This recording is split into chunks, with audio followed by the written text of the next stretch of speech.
Sosok dermawan yang membiayai sekolahku selama 12 tahun, kini telah bangkrut. Aku berniat membawa mereka pulang untuk memulai segalanya dari awal, Marka, tapi tak disangka, paman justru mengusirku, dan hanya memberiku sebuah kolam tua yang tidak diinginkan siapapun. Namun tidak ada yang tahu, bahwa di dasar kolam tua itu, Cinahan, tersembunyi tambang emas pertama yang akan mengubah nasibku. Juara pertama tingkat provinsi, sosok yang belum pernah muncul di desa kita selama ratusan tahun, Qin Yu. Kamu telah membuat ayahmu bangga, dan membawa kehormatan besar bagi keluarga Qin. Terima kasih, Paman Yang.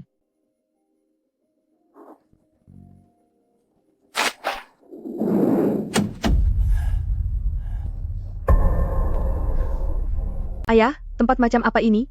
Jalan semen saja tidak ada. Paman Shen. Mengapa Anda datang ke sini? Qin Yu, Paman minta maaf padamu. Bisnis Paman hancur, semuanya sudah habis tak bersisa. Paman benar-benar tidak punya tempat tujuan lagi. Ayah, jadi ini orang yang ayah biayai selama 12 tahun itu? Kelihatannya biasa-biasa saja. Sudah dibiayai sekolah tinggi-tinggi, pada akhirnya tetap saja menjadi penggali tanah di gunung terpencil. Ruohan, tutup mulutmu. Qin Yu, jangan masukkan ke dalam hati. Gadis ini sudah terlalu aku manjakan sejak kecil. Dia tidak mengerti sopan santun. Paman minta maaf padamu. Paman Shen, di mana Bibi Liu Mei? Kenapa dia tidak datang bersama kalian? Bibimu sudah tiada. Apa? Tiada? Tapi bulan lalu dia masih meneleponku. Bibimu menderita kanker lambung. Saat diperiksa sudah memasuki stadium akhir. Dia melarangku memberitahumu. Katanya kamu sedang bersiap ujian masuk universitas. Tidak boleh terganggu. Sebelum pergi, dia berpesan jika aku sudah tidak punya jalan keluar, aku harus datang menemuimu. Katanya, kamu adalah anak baik yang sangat menghargai budi. Dia mempercayaimu. Paman Shen, tidak perlu bicara lagi. Mulai hari ini, Anda tinggal bersamaku. Tinggal bersamamu, Qin Yu? Kamu membawa 2 orang asing pulang. Apa kamu sudah minta izin padaku? Semuanya, tolong berikan penilaian yang adil. Setelah ayahnya tiada, jika bukan karena aku Qin Yuanshan memberinya tempat tinggal, dia pasti sudah lama tiada. Sekarang setelah sekolahnya selesai, dan dia sudah sukses, hal pertama yang dia lakukan adalah membawa orang luar ke sini. Apa yang sebenarnya dia inginkan? Ingin bekerja sama untuk merebut rumah keluargaku? Atau ingin memperebutkan kolam-kolam itu? Memperebutkan harta keluarga? Dulu saat ayahku baru saja pergi, Anda memanfaatkan saya yang buta huruf, membujuk saya untuk membubuhkan cap jempol, lalu dengan cepat mengubah semua. Rumah dan tanah peninggalan ayahku menjadi atas nama Anda. Paman, aku ingin bertanya, barang-barang milik keluargaku, bagaimana bisa berubah menjadi harta milik Anda, Qin Yuanshan? Aku ingat kejadian itu. Bahkan belum 7 hari setelah kakaknya tiada, Qin Yuanshan sudah membalik nama kepemilikan kolam itu. Saat itu Qin Yu masih sangat kecil kan? Jangan mulai membahas masalah lama yang sudah basi itu. Qin Yu, hari ini, aku akan bicara terus terang padamu. Kamu sudah 18 tahun. Sudah dewasa, sudah saatnya kamu hidup mandiri.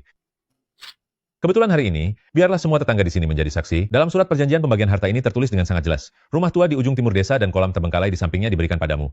Sisanya baik rumah, kolam, maupun tanah bangunan, semuanya adalah milikku, Qin Yuanshan. Tanda tangan ini, mulai hari ini, kamu jalani hidupmu. Aku jalani hidupku, urusan kita selesai. Jika tidak mau tanda tangan, maka biaya sewa rumah selama 12 tahun ini, harus kita hitung rinciannya satu persatu sampai tuntas. Yuanshan, anak ini baru saja menjadi lulusan terbaik hari ini. Bahkan belum sempat masuk ke dalam rumah. Tapi kamu sudah mengusirnya sebagai sesama tetangga. Jagalah sedikit harga dirimu. Lagi pula, sudah berapa tahun rumah tua dan kolam itu terbengkalai. Kamu memberikan itu untuk menyingkirkannya. Apa nuranimu tidak merasa bersalah? Aku tidak peduli dia lulusan terbaik atau bukan. Kalau sudah dewasa, cari makanlah sendiri. Jangan pernah berharap bisa mengambil keuntungan dari keluargaku lagi. Tuan, tolong jangan paksa Qin Yu lagi. Akulah yang bangkrut, tidak punya tempat tinggal, dan dengan tidak tahu malu datang untuk menumpang padanya. Jika ingin menyalahkan seseorang, salahkan aku. Kamu siapa? Ini adalah urusan keluarga-keluarga Qin kami, orang asing sepertimu tidak berhak ikut campur. Qin Yu, cepat tanda tangani ini. Kamu yang hanya tahu membaca buku, apa kamu benar-benar ingin terus menumpang di rumahku? Memberimu rumah tua dan kolam itu, sudah merupakan bentuk kemurahhatianku, jangan tidak tahu diri. Selama 12 tahun ini, Qin Yuanshan di luar bilang merawatku, tapi sebenarnya di belakang, dia mengambil sebagian besar uang kiriman dari Paman Shen. Di tengah musim dingin yang membeku, dia memaksaku mencuci baju di tepi sungai tanpa alas kaki, menjadikanku tenaga kerja gratis. Aku tidak boleh makan di meja makan, dan hanya diberi papan kayu keras untuk tidur. Rumah tua, dan kolam terbengkalai ini, hanyalah sisa makanan yang dia buang, setelah merampas harta milik keluargaku. Sudah saatnya hubungan keluarga ini dipisahkan dengan jelas. Baik, aku tanda tangani. Mulai hari ini, aku, Qin Yu, tidak berutang 1 sen pun pada keluarga Qin. Kebaikan selama 12 tahun, akan aku ingat, tapi utang selama 12 tahun, hari ini sudah lunas.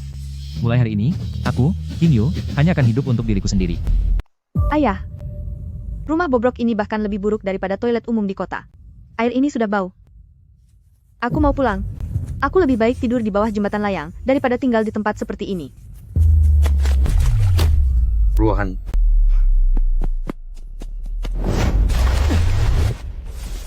Qin Yu, kamu tidak apa-apa. Cepat naik.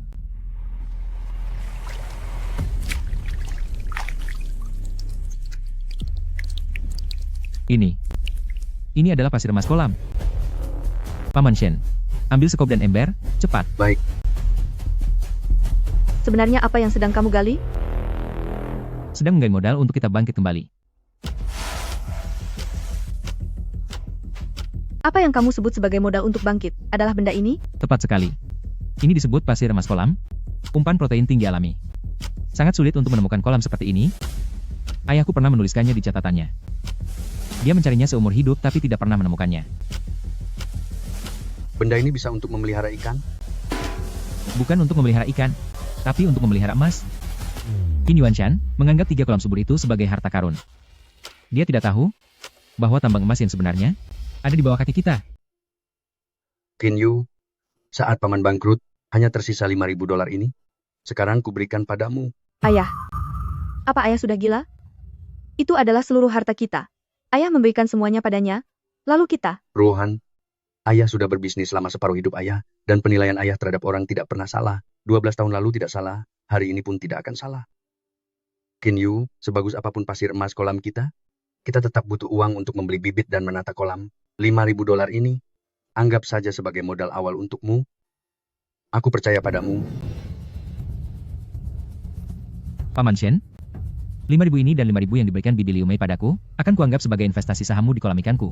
Setahun kemudian, aku akan mengembalikan 1 juta dolar padamu. Baik, Mau bibit apa? Ikan grass carp, ikan crucian, atau ikan big head carp? Aku tidak mau bibit biasa. Aku mau bibit bulus. Anak muda, apa kamu tahu berapa harga bibit bulus per setengah kilogramnya?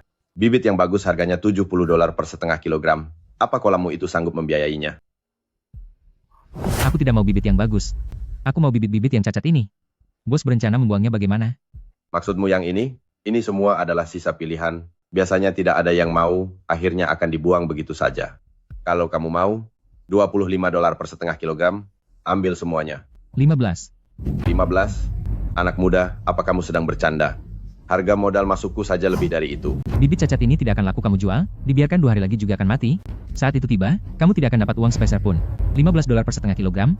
Kamu membersihkan stok, aku menghemat biaya. Baiklah, ternyata kamu pintar menawar.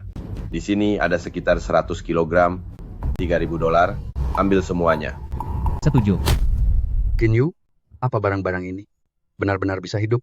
Paman Shen, orang lain memelihara ikan mengandalkan pakan, tapi kita memelihara ikan mengandalkan kolam itu.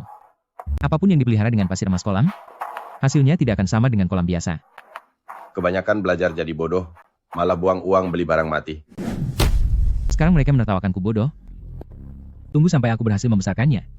Saat 1 ekor bulusku setara dengan 1 kolam ikan mereka, aku ingin lihat siapa lagi yang bisa tertawa. Qin Yu, kualitas bibit ini memang sangat buruk. Kolam kita ini sudah terbengkalai selama 20 tahun. Apa benar bisa menghasilkan sesuatu yang berharga? Bisa.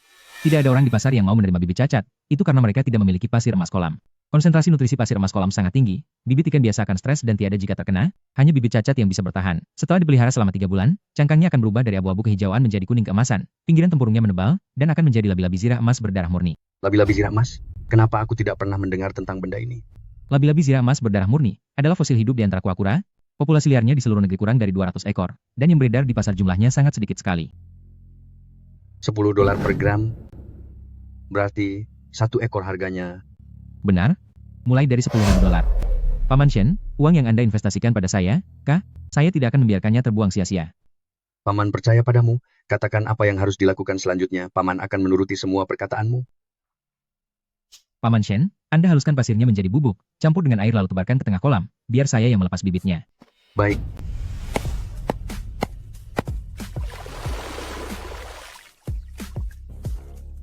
Ruohan, cepat ke sini dan bantu kami.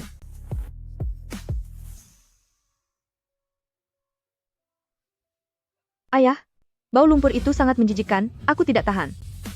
Lagi pula, sepatu ini edisi terbatas. Kalau kena lumpur akan rusak.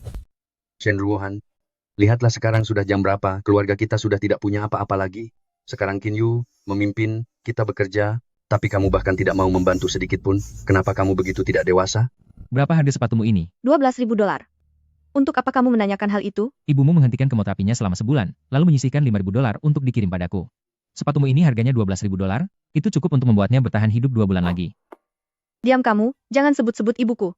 Apa hakmu menceramahiku? Karena ini adalah utangku padanya. Jadi kolam ini dianggap sebagai warisan ibumu untukmu. Mau bekerja atau tidak, itu pilihanmu. Ruohan, ini semua salahku, karena terlalu memanjakannya. Seandainya saja dia bisa sedewasa dirimu. Dia masih muda, berikan dia sedikit waktu. Baiklah.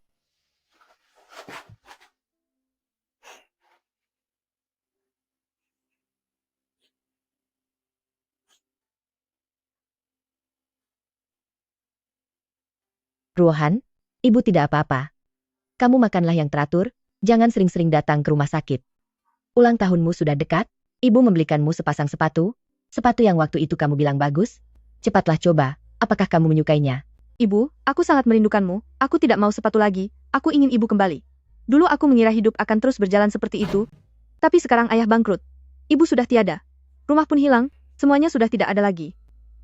Ibu, sepatu ini adalah hadiah terakhir darimu untukku. Aku tidak akan membuangnya. Tapi mulai hari ini, aku akan memakai sepatu yang bisa melewati jalan berlumpur itu dulu. Akhirnya semua selesai. Bibit dan pasir sudah disebar. Selanjutnya,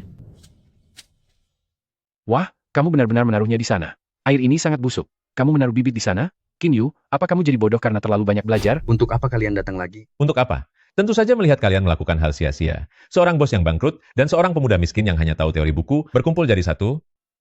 Apa kalian benar-benar berpikir bisa menghasilkan sesuatu? berhasil atau tidaknya kami, itu bukan urusanmu. Jika ada urusan, katakan saja. Jika tidak ada, pergi dari sini. Ada urusan? Tentu saja ada. Qin Yu, kamu akan melapor ke universitas di luar provinsi bulan September nanti. Menurut peraturan desa yang tertulis jelas di atas kertas, penduduk desa yang pindah domisili secara otomatis melepaskan hak pakai lahan rumah dan kolam di desa ini. Minggu lalu aku sudah bekerja sama dengan kerabat keluarga dan melaporkannya ke perangkat desa. Begitu kamu pergi, kolam terbengkalai dan rumah ini, semuanya akan diambil alih atas namaku tanpa syarat. Qin Yu, apa yang dia katakan itu benar? Tentu saja benar. Seberapa baik pun kamu mengelolanya sekarang, setelah domisilimu pindah 3 bulan lagi, semua keuntungan, kolam, dan labi-labi itu akan menjadi milikku. Kamu sibuk bekerja keras, tapi sebenarnya hanya bekerja gratis untukku. Keponakanku, bagaimana rasanya? Sudah cukup bicaranya. Kalau sudah cukup, cepat pergi dari sini. Apa kamu sudah gila, gadis kecil? Mau aku beri pelajaran? Hah? Bagaimana? Masih mau maju? Aku beritahu kamu, coba saja sentuh aku kalau berani. Aku akan berteriak agar seluruh warga desa melihat. 2 pria dewasa dari keluarga Qin Yuanshan menindas seorang gadis berusia 17 tahun. Kamu, dasar gadis kecil kurang ajar. Benar-benar tidak tahu aturan. Kenapa? Aku tidak peduli. Masih belum mau pergi juga? Mau aku siram 1 ember lagi? Tidak punya sopan santun, ayo kita pergi. Gadis gila, tunggu pembalasanku. Kenapa kamu berpakaian seperti ini? Di mana sepatumu yang satunya? Sudah aku simpan. Bukankah ini hanya memelihara ikan?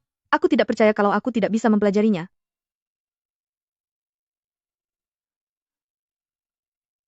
Lihat apa? Kenapa? Kamu tidak mau mengajariku? Aku akan mengajarimu. Qin Yu, cepat kemari dan lihat. Warna cangkangnya, pinggiran tubuhnya, sudah jauh lebih tebal dari sebelumnya. Dasarnya sudah kuat, pelihara sebulan lagi, warna cangkangnya akan berubah menjadi emas murni, dan sudah bisa dipanen dari kolam. Saat itu tiba, harganya bisa naik 2 kali lipat.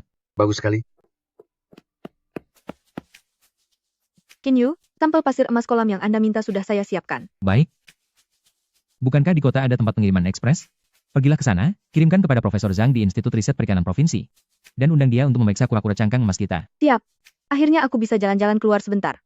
Cepat pergi dan cepat kembali. Aku tahu.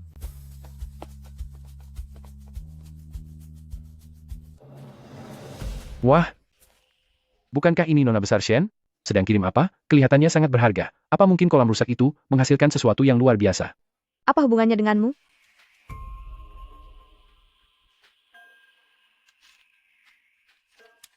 Institut Riset Perikanan Provinsi. Apa jangan-jangan mereka mengirim sampel untuk diperiksa? Apa yang sebenarnya mereka rencanakan?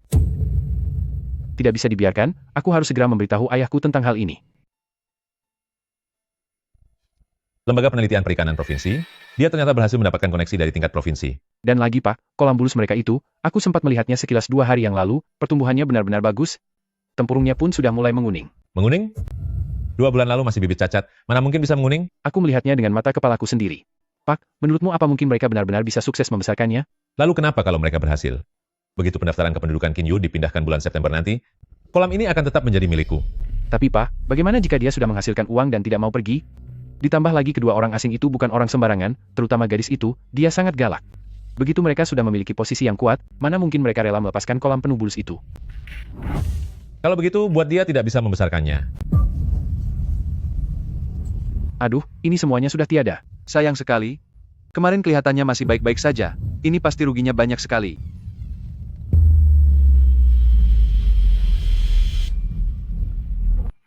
Kenapa banyak orang berkumpul di kolam kita? Minggir.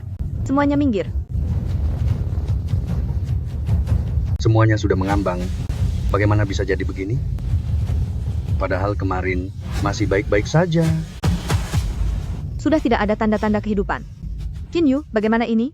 Sudah kubilang kalian tidak akan bisa membesarkannya, bersusah payah selama 2 bulan, ujung-ujungnya hanya jadi bangkai di kolam. Benar, bibit cacat di kolam air busuk bisa bertahan sampai sekarang saja, sudah merupakan sebuah keajaiban. Sayang sekali, keajaiban itu hanya bertahan sampai hari ini.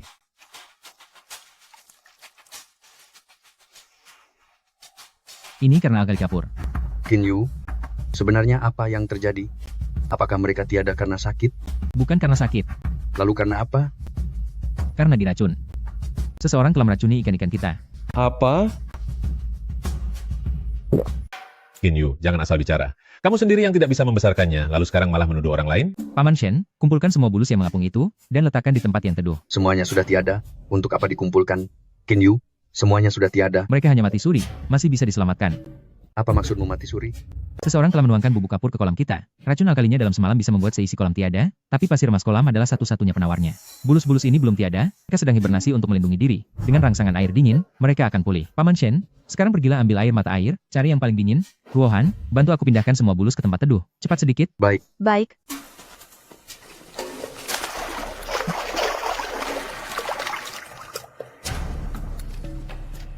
Sudah jelas-jelas tiada, kenapa masih dikumpulkan? Bukankah itu hanya membuang tenaga saja? Benar, tapi ku dengar bubuk kapur itu bukan barang yang mudah didapatkan. Menurut kalian, siapa yang punya dendam sebesar itu pada Kinyu? Kinyu, berhentilah bersandiwara, semuanya sudah tiada, apa bisa hidup lagi kalau dikumpulkan? Kamu pikir kamu itu dewa? Benar keponakanku, terimalah kenyataan. Sudah dipelihara 2 bulan, malah jadi seisi kolam bangkai. Apa kamu tidak malu jika orang lain tahu? Paman, soal bubuk kapur itu, hanya ada satu toko bangunan di kota yang menjualnya. Siapa yang membelinya? Kapan dibelinya? Berapa banyak yang dibeli? Semua akan jelas setelah memeriksa buku catatan toko. Lagi pula, di dalam lumpur kolam, masih tertinggal jejak kaki berukuran 43. Kinhu, jika aku tidak salah ingat, ukuran sepatumu adalah 43, kan? Jangan terburu-buru, setelah aku menyelamatkan bulus-bulus ini, aku akan membuat perhitungan dengan kalian secara perlahan. Tidak mungkin, setelah kapur tohor dimasukkan, bagaimana mungkin masih bisa diselamatkan? Bocah ini pasti sedang menggertakku. Bergerak, ikannya bergerak. Hidup kembali, semuanya hidup kembali.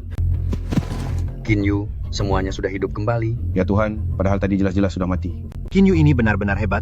Ikan yang sudah mati pun bisa dia selamatkan. Ayah, dia benar-benar berhasil menyelamatkannya. Apa yang harus kita lakukan? Cepat pergi.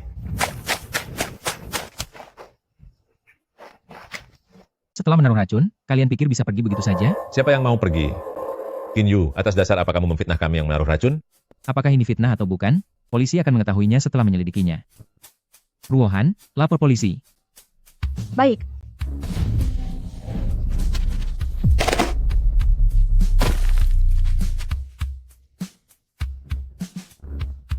Lapor polisi, kita lihat saja apa yang bisa kalian laporkan.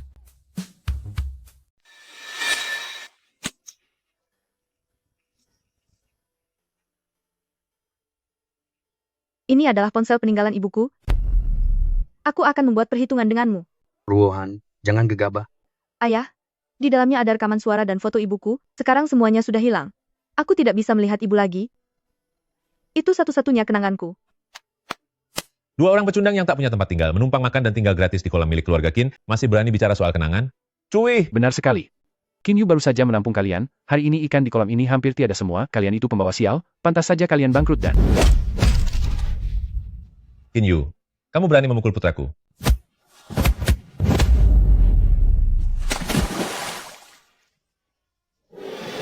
Jika kalian berani berteriak sekali lagi, aku akan membuatmu bahkan tidak punya tenaga untuk merangkak keluar dari kolam ini.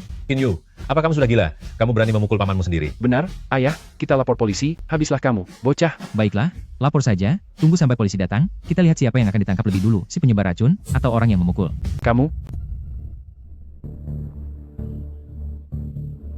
Para tetangga sekalian, kalian semua sudah melihat apa yang terjadi hari ini. Kedua orang ini sangat jahat. Bubuk kapur ini, satu karung saja bisa merusak seluruh air di kolam. Hari ini dia berani menaburnya di kolamku. Besok, dia akan berani menaburnya di kolam orang lain. Desa kita bergantung pada budidaya ikan untuk makan. Kolam adalah sumber kehidupan setiap keluarga. Begitu sumber air rusak, ikan milik siapapun tidak akan selamat. Siapapun yang melihat kejadian semalam, dan bersedia membantu memberikan kesaksian. Aku, Kinyu, pasti akan memberikan imbalan besar. Imbalan besar? Kinyu, kamu bahkan tidak punya uang untuk sekolah? Dengan apa kamu akan memberi imbalan? Berhentilah membual. Apa kamu tidak malu? benar, dia tidak tahu diri. Keluarga-keluarga Qin, kami menguasai 70% kolam subur di desa ini, mulai dari pasokan bibit hingga penjualan ikan, semuanya adalah jaringan koneksi ayahku. Siapa di antara kalian yang berani melawan keluarga kami, besok akan kuhancurkan sumber penghasilan siapapun yang berani. Benar sekali. Kinyu hanyalah seorang anak ingusan yang tidak tahu apa-apa. Kalian yakin ingin melawanku, Qin Yuan-san? Demi dia? Qin Yuan-san, kamu benar-benar keterlaluan. Bapak-bapak dan ibu-ibu sekalian, jangan takut padanya. Semakin kalian takut, dia akan semakin semena-mena. Kita, Tua bangka, bukan tempatmu untuk bicara. Masih mau dipukul? Semuanya, aku tahu kalian takut padanya. Takut dia tidak memberi bibit ikan, takut dia memutus jalur penjualan, dan takut dia menutup saluran air. Jika dia tidak memberikannya, aku yang akan memberikannya. Aku tegaskan di sini hari ini, setelah kura-kura emas milikku keluar dari kolam, membangun kolam baru, aku akan butuh banyak tenaga kerja. Siapapun yang mau ikut denganku, akan langsung aku beri gaji. Siapapun yang berani berdiri dan bicara jujur, aku, Kinyu, akan mengingat jasanya seumur hidup. Kinyu, jangan berlagak hebat dengan meminjam kekuasaan orang lain. Jika hari ini kamu bisa membuat satu orang saja berdiri untuk menjadi saksimu, maka aku, Qin Yuan-san, akan merangkak berlutut meninggalkan tepi kolam ini. Ayo, siapa yang berani? Aku berani. Bukankah ini Chen Lei? Kakak perempuannya masih bekerja di kolam milik Qin Yuanshan. Beraninya dia, Anak ini biasanya sudah cukup sering ditindas oleh keluarga Yuanshan. Hari ini dia benar-benar mempertaruhkan segalanya. Chen Lei, pikirkan baik-baik. Kakakmu masih bekerja di kolamku, dan akulah yang membayar gaji keluargamu. Kamu yakin ingin ikut campur dalam masalah ini? Paman Qin, jika Anda menindas saya, itu karena saya tidak berdaya. Tapi jika Anda menyuruh saya mengabaikan nurani dan berpura-pura tidak melihat, saya tidak bisa melakukannya. Kak Kinyu, hari ini, sebelum fajar menyingsing, saat saya keluar untuk menarik jaring, saya melihat dengan mata kepala sendiri, Kinhu membawa kantong plastik, lalu menuangkan sesuatu ke dalam kolammu. Yang dia tuangkan itu adalah kapur alkali. bicara omong kosong kamu. Dasar pengkhianat tak tahu untung. Akan kuhabisi kau.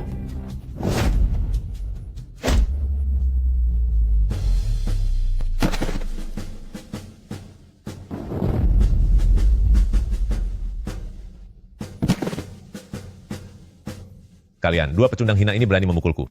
Apa salahnya jadi pecundang? Pecundang masih jauh lebih baik daripada dua babi bodoh. Yang satu berguling di lumpur, dan yang satu lagi ditendang sampai babak belur. Hebat juga, ayah. Keberanianmu tidak berkurang sedikit pun. mulai sekarang, kamu dan Kinyu adalah anak-anakku, Shen Guoliang. Siapapun yang berani menindas kalian lagi, aku akan mempertaruhkan nyawaku untuk melawannya sampai akhir. Terima kasih, Paman Shen. Chen Lei, terima kasih sudah berani bersaksi. Mengenai imbalan besar yang aku janjikan tadi, aku akan menepati janjiku. Dengan apa kamu akan memberi imbalan besar? Kura-kura buruk rupa hasil bibit cacatmu itu, dijual $3 per kilo pun tidak akan ada yang mau. Di dasar, kolamku terdapat pasir emas, yang sangat langka dan sulit ditemukan. Kura-kura yang dibesarkan di kolam ini disebut labi-labi emas. 1 gram saja lebih berharga daripada seluruh isi kolammu. 1 gram lebih berharga dari sekolam ikan? Otakmu sepertinya sudah tidak waras. Barang cacat yang kamu rendam di baskom itu, jika bisa terjual $3 per kilo, aku akan memakan seluruh lumpur di kolam ini. Minggir, minggir. Gimana Kinyu? Kinyu, Profesor Zhang dari Institut Riset Perikanan Provinsi datang khusus untuk menemuimu. Yu, sampel pasir emas yang kamu kirimkan ke pusat penelitian provinsi sudah saya terima. Datanya sangat luar biasa. Saya datang kemari khusus untuk melihat lokasi budidayamu. Profesor Zhang, selamat datang. Kolamnya ada di sebelah sini.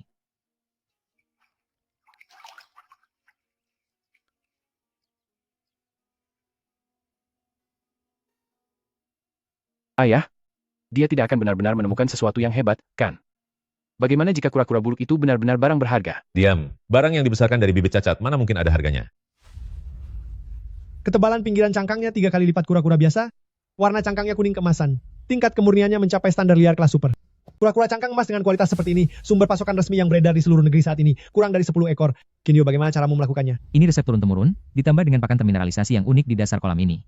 Maaf, saya tidak bisa memberitahu formula spesifiknya. Profesor Zhang, total ada 230 ekor kura-kura cangkang emas. Apakah Anda mau membelinya? Beli, saya beli semuanya. $12 per gram, pembayaran tunai diselesaikan di tempat. Tidak akan ada sisa pembayaran yang tertunda. $12 per gram? Lalu berapa harga satu ekornya? Satu ekor ini terlihat beratnya lebih dari 1 kilogram. Bukankah itu berarti lebih dari $10.000 per ekor? Ya Tuhan, $10.000 lebih untuk satu ekor kura-kura. Ini bukan memelihara ikan, tapi memelihara emas. Ayah, berhasil, benar-benar berhasil. Bagus sekali. Bagus sekali. Profesor Zhang, jangan sampai Anda tertipu oleh bocah ini. Profesor Zhang, seluruh kolam kura-kura ini baru saja terbalik, semuanya sudah tiada. Dia menggunakan obat yang tidak jelas, dan memaksanya untuk hidup kembali. Lagi pula, bibit ini adalah bibit cacat, barang rongsokan yang tidak diinginkan siapapun di pasar. Kura-kura dengan kualitas seperti ini, bagaimana mungkin harganya $12 per gram? Anda tidak boleh menerimanya. Benar, kelompok kura-kura ini mengalami keracunan alkali kapur. Siapa yang berani makan kura-kura beracun? Bagaimana mungkin ini memenuhi standar kualitas super? Ternyata benar-benar alkali kapur. Profesor Zhang, Kinyu ini memberikan barang buruk seolah berkualitas. Anda harus membongkar tipu muslihat anak ini. Bisa menyelamatkan seluruh kolam kura-kura setelah keracunan alkali kapur. Kinyu, teknik yang Anda miliki ini telah mengisi kekosongan dalam budidaya ekologis di negeri ini. Ini benar-benar terobosan teknologi tingkat buku teks. Apa, Profesor Zhang, apa Anda tidak salah lihat? Kalian berdua terus mengatakan bibit cacat tidak berharga. Biar ku beritahu kalian, justru karena dibesarkan dari bibit cacat, kandungan teknologi dan nilai penelitian kura-kura emas ini menjadi jauh lebih tinggi. Jika tidak mengerti, jangan mempermalukan diri sendiri di sini. Kinyu, apakah sekarang bisa dikirim? Saya bisa memanggil truk pendingin kapan saja. Sekarang bisa dikirim. Tapi harganya $15 per gram. Baik, hahaha. Sesuai perkataanmu, $15 per gram, aku ambil semuanya seisi kolam. Lausun, segera panggil truk pendingin sekarang. Bawa pergi semua kura-kura emas ini, jangan sisakan satu pun. Totalnya ada 230 ekor, dengan berat total 13.120 gram, $15 per gram, $1.968.000, tidak kurang sedikit pun. Kinyu, silakan Anda periksa. Aduh, astaga. Seumur hidup aku belum pernah melihat uang tunai sebanyak ini. $1.960.000. Seumur hidup aku memelihara ikan, pun tidak akan bisa menghasilkan uang sebanyak itu. $1.960.000 hanyalah langkah awal. Yang ingin aku bangun adalah sebuah gedung tinggi. Tidak perlu diperiksa. Saya percaya pada Anda. Hahaha. Anak muda yang hebat, aku sangat mengagumi sikapmu ini. Kinyu, nanti kalau ada barang bagus lagi, langsung hubungi aku saja. Tentu saja.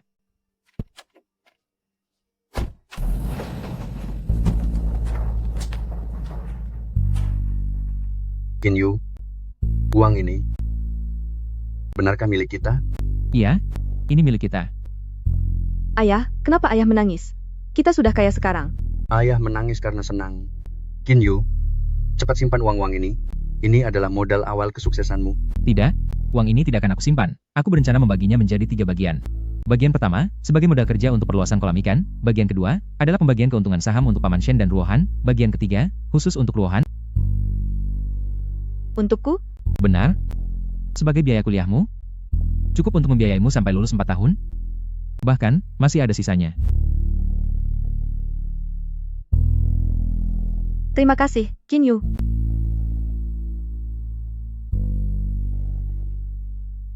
Chenlei, ini untukmu. $30.000. Kak Kinyu, ini terlalu banyak. Ini setara dengan gajiku selama 1 tahun, ini sungguh terlalu banyak. Ambil saja. Terima kasih. Terima kasih Kak Yu. Chenlei, aku ingin bertanya padamu. Apakah kamu bersedia bekerja denganku? Pekerjaan penuh waktu, $30.000 sebulan. Apa? $30.000 sebulan? Aku bahkan tidak bisa menghasilkan $30.000 dalam setahun. Sudah 3 tahun bekerja dengan Qin Yuanshan, gajiku tidak pernah naik sepeser pun.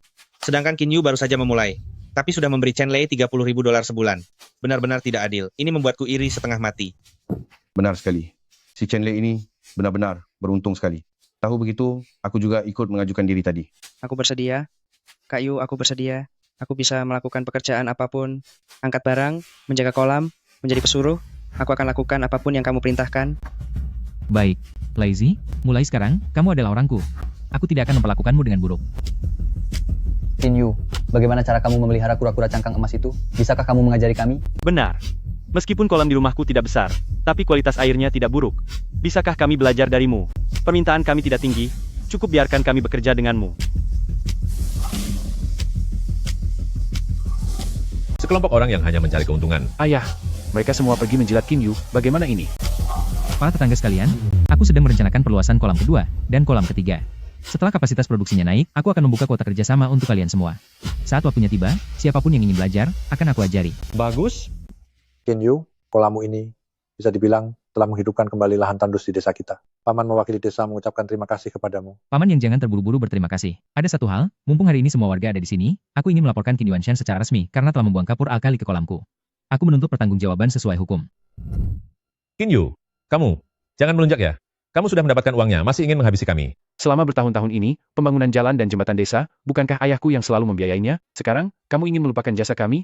Qin Yu, apa yang dilakukan Yuanshan memang sudah keterlaluan, tapi dia sudah bekerja di desa selama 20 tahun, biaya kontrak yang dia bayar adalah yang paling banyak, uang pembangunan jalan juga berasal darinya. Jika benar-benar lapor polisi dan dia ditangkap, baik desa kita akan tercoreng. Bisakah kamu mempertimbangkannya? Paman Yang, aku bisa saja tidak melapor polisi, N. Tapi ada satu syarat. Apa syaratnya? Sebutkan saja. Buku merah kepemilikan wilayah perairan pribadi peninggalan ayahku. Serahkan sekarang juga, lalu lakukan notaris di depan sekretaris desa dan seluruh warga desa. Kolam ini, dan rumah tanah ini, akan menjadi milik Qin Yu selamanya. Tidak peduli apakah status kependudukanku pindah atau tidak nantinya, tidak ada yang boleh menyentuhnya. Tidak mungkin. Qin Yu, nafsumu besar juga ya. Sertifikat merah itu adalah barang warisan dari generasi ayahku. Atas dasar apa kamu bisa mengambilnya begitu saja? Biar ku beritahu ya. Biarpun kolam ini membusuk di tanah, jangan harap kamu bisa menyentuh sertifikat merah itu. Paman Yang, karena dia tidak setuju, maka aku hanya bisa lapor polisi. Qin Yu, jangan gegabah. Yuanshan, sertifikat merah ini dulu memang diurus sendiri oleh ayah Qin Yu dengan uangnya sendiri. Sama sekali tidak ada hubungannya denganmu. Hari ini, keluarkan sertifikat merah itu, maka masalah ini selesai. Jika kamu terus keras kepala saat polisi datang nanti, masalahnya bukan lagi soal mengembalikan sertifikat, tapi kamu akan masuk penjara. Bagus. Aku sudah mengerti sekarang, kalian bekerja sama untuk menjebakku. Qin Yu, apakah kamu sudah merencanakan ini sejak awal, untuk memaksaku mengeluarkan sertifikat merah? Kamu ingin bermain licik denganku ya? Kamu sendiri yang mengantarkan nyawa, apa itu salahku? Lalu, aku ingatkan padamu, sengaja meracuni dan merusak budidaya air. Dengan kerugian lebih dari $1 juta, itu termasuk tindak pidana, dan akan meninggalkan catatan kriminal. Qin Hu belum menikah, kan? Cucumu nanti tidak akan bisa lolos pemeriksaan latar belakang. Ayah, aku tidak mau punya catatan kriminal. Aku bahkan belum punya istri. Berikan saja buku rongsokan itu padanya. Aku mohon padamu, ayah. Yuanshan, keluarkan saja. Kamu sudah mengambil barang orang lain selama bertahun-tahun, sudah cukup. Benar. Hampir saja membuat orang bangkrut. Mereka tidak lapor, polisi saja sudah memberimu muka. Sekretaris desa saja sudah bicara. Kenapa kamu masih keras kepala? Masih keras kepala itu namanya cari mati? Yuanshan, kamu mau selesaikan di sini? Atau di kantor polisi? Cepat beri jawaban. Baik. Akan kuberikan. Kenapa? Masih tidak rela melepaskannya? Lepaskan. Simpan baik-baik. Baik. Qin Yuanshan, mulai hari ini, kita urus urusan masing-masing. Jika kamu melanggar batas sekali lagi, aku tidak akan memberi ampun. Baiklah. Kali ini kamu sedang beruntung. Ayo pergi. Akhirnya ada yang memberinya pelajaran. 20 tahun ini dia berkuasa di desa, tidak ada yang berani membantah. Benar sekali. Tahun lalu, saat dia mengambil kolamku, wajahnya persis sama dengan hari ini. Tidak menyangka dia akan kena batunya hari ini. Cui. Qin Yu, kamu telah menyingkirkan preman desa untuk kami. Sungguh melegakan. Bagus. Aku baru saja melihat stasiun meteorologi mengeluarkan peringatan, Sati Matara, akhir pekan ini hujan lebat akan turun selama 3 hari berturut-turut. Curah hujannya 2 kali lipat lebih besar dari yang terakhir kali. Kolam kita tidak memiliki atap pelindung, jika hujan lebat menerjang, lumpur dan pasir akan langsung merusak dasar pasir emas kolam itu. Jadi, hal pertama yang harus kita lakukan di sana, adalah bergegas sebelum hujan datang, untuk membangun tenda budidaya rangka baja tahan air. Tenda ini tidak kecil, hanya mengandalkan kita berempat, bisakah selesai dibangun dalam 3 hari? Bisa. Lazy besok pagi, pergilah ke kota untuk membeli baja dan kain tahan air. Paman Shen dan Ruohan bertanggung jawab membersihkan fondasi tepi kolam. Aku akan memasang rangka bajanya, 3 hari sudah cukup. Baiklah. Tapi Qin Yu, budidaya labi-labi di pasir emas ini memang sudah berhasil. Tapi kita tidak bisa hanya mengandalkan satu jenis ini saja. Bagaimana jika nanti harga berubah? Atau ada perubahan pada pasir di dasar kolam, apakah kita masih punya jalan keluar lain? Tentu saja, ada. Aku sudah menunggu dana ini cair, sekarang bukan hanya soal membangun tenda, aku ingin melakukan peningkatan industri. Rencananya dibagi menjadi 2 jalur. Jalur pertama, melakukan budidaya campuran ekosistem berlapis di dalam kolam. Lapisan atas diisi ikan mola untuk menjernihkan kualitas air, lapisan tengah memelihara labi-labi cangkang emas, lapisan bawah memanfaatkan endapan pasir emas kolam, untuk membudidayakan cacing air berprotein tinggi. Cacair adalah umpan hidup alami, bisa memenuhi kebutuhan sendiri, biaya pakan bisa langsung dipangkas 60%. 3 lapisan ini saling melengkapi, nantinya satu kolam kita akan setara dengan 3 kolam orang lain. Satu lapisan memakan, dan satu lapisan memelihara. Bukankah ini sebuah sistem ekosistem kecil? Benar. Jalur kedua, melakukan pengolahan lanjutan di luar kolam. Labi-labi cangkang emas yang dipanen, yang kualitasnya terbaik akan masuk ke pelelangan makhluk hidup di restoran kelas atas. Sedangkan yang kualitasnya di bawah itu akan dikirim ke bengkel makanan obat resmi, untuk dijadikan bubuk cangkang labi-labi dan salep suplemen labi-labi. Kedepannya kita tidak akan bergantung pada nasib, kita bergantung pada satu jenis produk, tapi pada teknologi. Bukankah ini cara berpikir kita saat berbisnis dulu? Lini produk harus luas, dan nilai tambahnya harus tinggi. Otakmu ini, Kinyu, sayang sekali jika tidak masuk sekolah bisnis. Ternyata kamu sudah memperhitungkannya sejak awal. Aku pikir kamu hanya ingin memelihara satu kolam labi-labi, lalu selesai setelah menjualnya. Satu kolam labi-labi adalah titik awal, bukan titik akhir. Setelah hujan lebat ini berlalu, aku akan meminjam tangannya untuk membantuku memperluas kolam ikan. Dia? Siapa dia? Nanti kamu juga akan tahu. Kak Yu, aku tidak terlalu mengerti apa yang kamu katakan. Pokoknya apapun yang kamu suruh, akan aku lakukan. Bagus. Mulai besok kita berempat bagi tugas. Sebelum hujan lebat datang, jangan sampai ada satu kolam pun yang terbiarkan terbuka di luar. Baik. Baiklah, sekarang tenda ini sudah beres. Jadi kita tidak perlu takut meski badai datang. Awan-awan ini semakin rendah saja. Sepertinya malam ini akan turun badai. Benar, mulai malam ini, Chen Lei akan menjaga kolam, lakukan patroli setiap 2 jam sekali, dan segera panggil aku jika ada sesuatu yang mencurigakan. Tenang saja, Kak Yu, aku sanggup tidak tidur semalaman.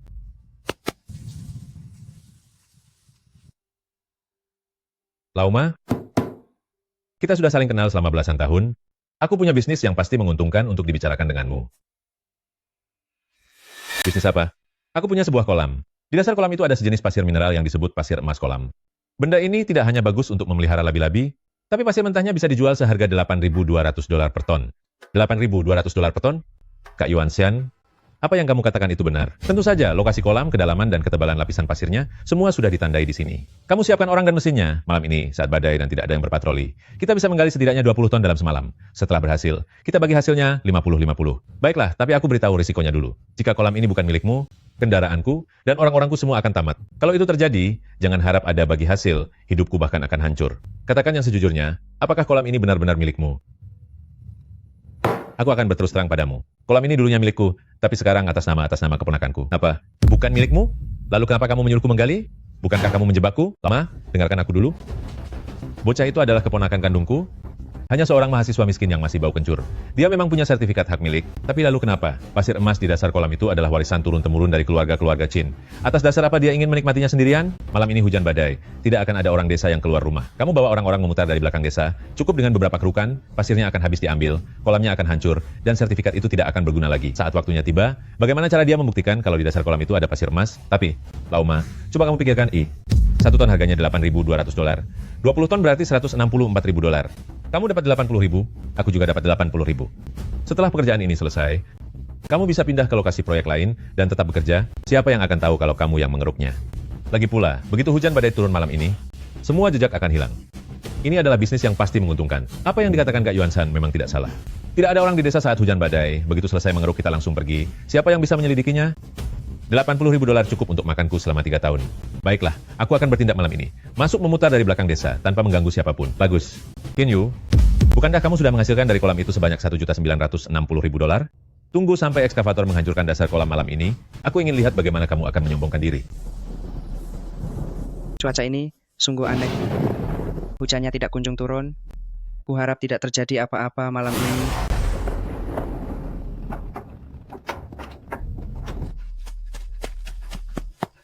Kak Yu, ada masalah, cepat keluar. Katakan. Ada 3 unit ekskavator, berhenti tepat di belakang kolam kita. Sepertinya ada sekitar 7.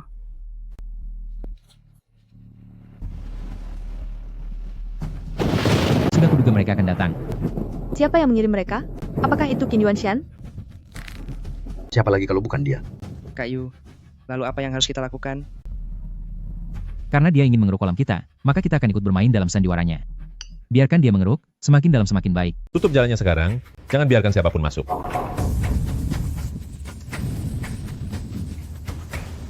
Berhenti. Kolam ini milik Kinyu. Apa yang kalian lakukan ini melanggar hukum. Tua bangka, pelajaran yang lalu masih belum cukup ya. Ayah, kalian menyingkirlah. Qin Yuanshan, kamu akan menerima pembalasan yang kejam. Terakhir kali kamu membuang kapur ke kolam untuk menghabisi kami tapi gagal, sekarang kamu malah membawa orang untuk menggali kolam ini. Apa kamu masih punya hati nurani? Bocah ini bicaranya masih saja keras. Tunggu sampai ekskavator ini membongkar seluruh dasar kolam. Aku ingin lihat apa kamu masih bisa memaki. Di sini tempatnya, gali sekarang. Cepat sedikit. Tunggu dulu. Qin Yuanshan, sertifikat merah kolam ini ada di tanganku. Jika kamu berani menggali, aku akan menuntutmu. Pelanggaran wilayah ditambah perusakan properti dengan sengaja. Kamu yakin ingin mengambil risiko ini? Melanggar hukum? Qin Yu. Jangan coba-coba menakutiku dengan sertifikat rongsokan itu. Kolam ini adalah harta warisan leluhur keluarga Qin. Apa yang ada di dasar kolam ini adalah warisan turun-temurun keluarga. Keluarga Qin malam ini aku datang untuk mengambil kembali milikku sendiri. Baiklah, kalau kamu mau mengambilnya, silakan. Tapi jangan salahkan aku jika tidak memperingatkanmu. Benda yang ada di dasar kolam ini bukanlah sesuatu yang bisa kamu gali sembarangan. Sudah di ujung tanduk pun masih berani melawan. Lauma gali, lakukan. Lihat itu. Semuanya pasir berkualitas. Teruslah menggali. Gali lebih dalam lagi. Qin Yuanshan, aku peringatkan kamu. Lokasi itu tidak boleh digali. Ada sungai bawah tanah di dasar kolam. Jika kamu menggali tembus kolamku ini, semuanya akan hancur. Hahaha. Sungai bawah tanah? Siapa yang coba kamu takuti? Semakin kamu melarangku menggali, aku justru akan semakin menggali. Lauma, gali tepat di posisi yang ditunjuk bocah itu. Gali sampai tembus. Baik.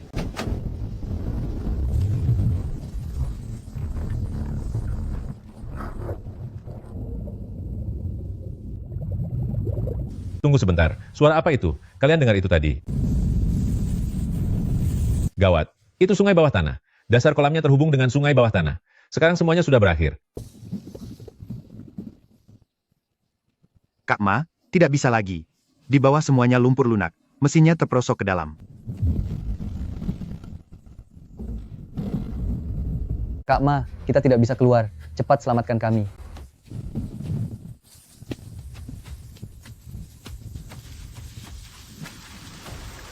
Kamu benar-benar menjebakku. Kamu sudah tahu ada sungai bawah tanah di sana. Kamu sengaja menyuruhku menggali di sana. Benar sekali, tapi kalian sendiri yang memaksa ingin menggalinya. Lagi pula, aku memang berencana memperluas kolam kedua. Terima kasih untuk hari ini, sudah membantuku menggali fondasinya, sehingga aku bisa menghemat banyak uang sewa ekskavator. Beraninya kamu bilang terima kasih? Qin Yu, kamu sudah menjebak sampai semua ekskavator milik Lauma hancur. Malam ini, jika kamu tidak mengganti rugi biaya mesin-mesin ini, aku akan menghabisimu. Ganti rugi? Biar aku tunjukkan sesuatu pada kalian.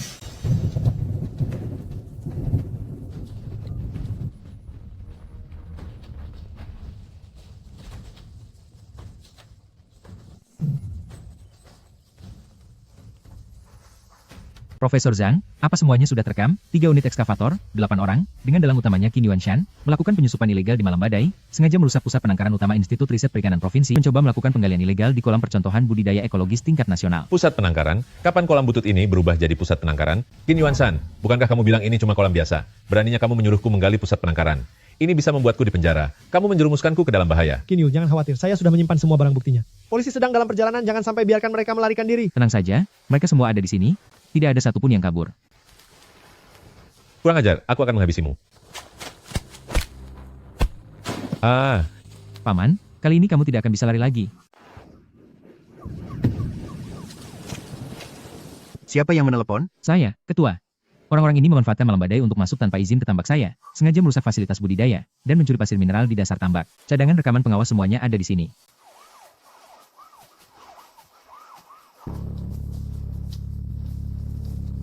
Baik, kalian semua ambil foto untuk mengamankan bukti. Sidik jari pada ekskavator, jejak kaki di lumpur, jangan lewatkan satu detail pun. Siap. Ketua, salah paham, ini semua salah paham.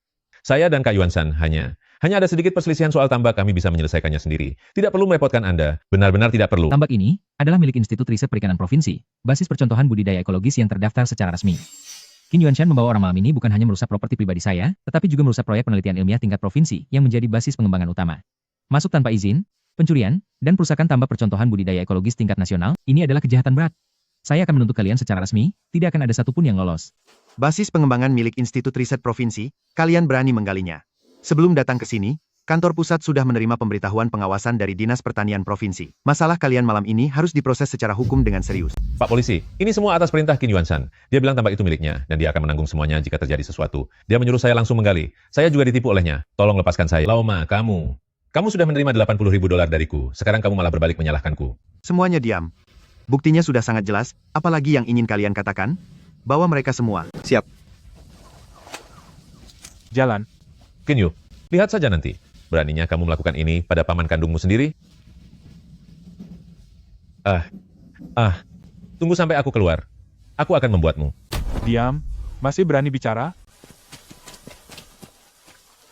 Rangkaian buktinya sudah lengkap. Qin Yu, nanti Anda perlu datang ke kantor untuk melengkapi berita acara.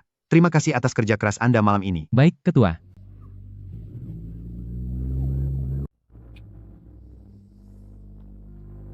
Kedalamannya 2,8 meter, lebarnya pas sekali di tepi kolam lama.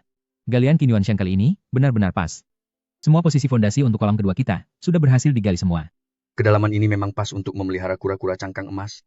Tapi Qin Yu, kapan Anda memasang kamera pengawas di atap tenda? Lalu itu, sertifikat pangkalan dari Lembaga Penelitian Provinsi, kapan Anda mendapatkannya? Kak Yu, aku juga ingin menanyakan hal itu. Kapan kamera pengawas itu dipasang? Aku berpatroli di kolam setiap hari tapi tidak menyadarinya. Soal sertifikat itu 3 hari yang lalu, aku pergi ke ibu kota provinsi untuk mengambilnya dari Profesor Zhang. Profesor Zhang, ada sesuatu yang ingin saya minta bantuan Anda. Qin Yuanshan gagal meracuni kolam terakhir kali. Dia pasti tidak akan menyerah begitu saja. Aku tebak langkah selanjutnya dia akan memanfaatkan malam badai, membawa orang untuk menghancurkan kolamku. Karena itu aku butuh sebuah identitas yang bisa berguna di saat yang kritis. Rencanamu ini lumayan besar. Terakhir kali kamu menyelamatkan seluruh kolam kura-kura cangkang emas yang keracunan alkali kapur, saya sudah melihat sendiri teknologi itu. Kamu sangat layak mendapatkan sertifikat ini. Hanya saja, apa kamu yakin dia akan datang? Dia pasti akan datang. Seseorang yang sudah merampas harta adiknya selama 20 tahun, tidak akan pernah rela melihat keponakannya bangkit hanya dengan sebuah kolam terbengkalai. Baiklah.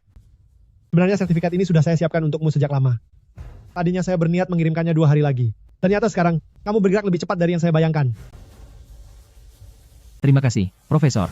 Ada satu hal lagi, saya butuh satu set peralatan pengawas tahan air, dengan gambar yang dikirim langsung ke terminal Anda secara waktu nyata. Tentu, saya akan minta Lawson untuk membantumu.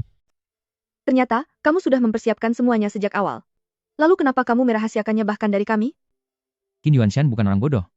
Jika kalian tahu ada kamera pengawas dan sertifikat, kalian tidak akan bisa tenang di tengah badai itu. Semakin nyata reaksi kalian, maka Qin Yuanshan akan semakin mudah terpancing. Pantas saja, tadi malam kamu tiba-tiba menunjuk posisi itu agar mereka menggali. Aku sempat mengira kamu sudah gila. Kali ini kita benar-benar berhasil melampiaskan kekesalan kita. Qin Yu, bagaimana pembagian tugas selanjutnya? Lazy bawa orang untuk membersihkan puing batu dan lumpur di lubang itu, ratakan pondasinya dalam waktu 2 hari. Ruohan, pergilah ke kota untuk membeli stok baru pipa baja dan kain tahan air. Rangka baja, untuk kolam kedua harus dipasang secara bersamaan. Baik, kami akan segera mulai bekerja. Profesor Zhang, Qin Yu, yang pernah aku sebutkan sebelumnya, mengenai Presiden Wang dari restoran Michelin di ibu kota provinsi. Dia baru saja menelepon lagi. Dia sangat membutuhkan 100 ekor kura-kura cangkang emas, paling lambat akhir bulan ini. Dia bertanya apakah kamu bisa menyanggupinya? Dengan 2 kolam ditambah sistem budidaya campuran bertingkat, seharusnya tidak masalah mengumpulkan 100 ekor sebelum akhir bulan, Man. Tapi waktunya memang sangat sempit, kita harus mengawasi ritme panen dengan ketat. Bisa? Katakan padanya barang akan dikirim tepat waktu sebelum akhir bulan. Bagus! Restoran Michelin di ibu kota membutuhkan 100 ekor kura-kura cangkang emas, dikirim sebelum akhir bulan. Jika pesanan ini berhasil, kita akan bisa mendapatkan posisi yang kuat di pasar kuliner kelas atas ibu kota. Bagus sekali. Kalau begitu kita harus mempercepat langkah kita. Baik, mari kita bergerak sendiri-sendiri.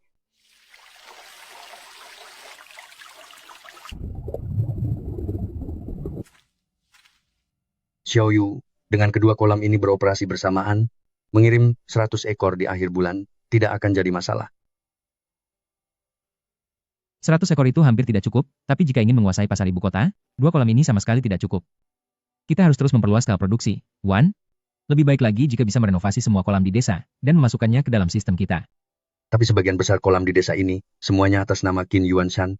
Meskipun dia sudah ditahan, tapi status kepemilikan kolam itu masih belum jelas sampai sekarang. Tidak ada seorang pun di desa yang berani menyentuhnya. Qin Yu, ada telepon dari kantor polisi. Qin Yuanshan membuat keributan di sana dan ingin menemuimu.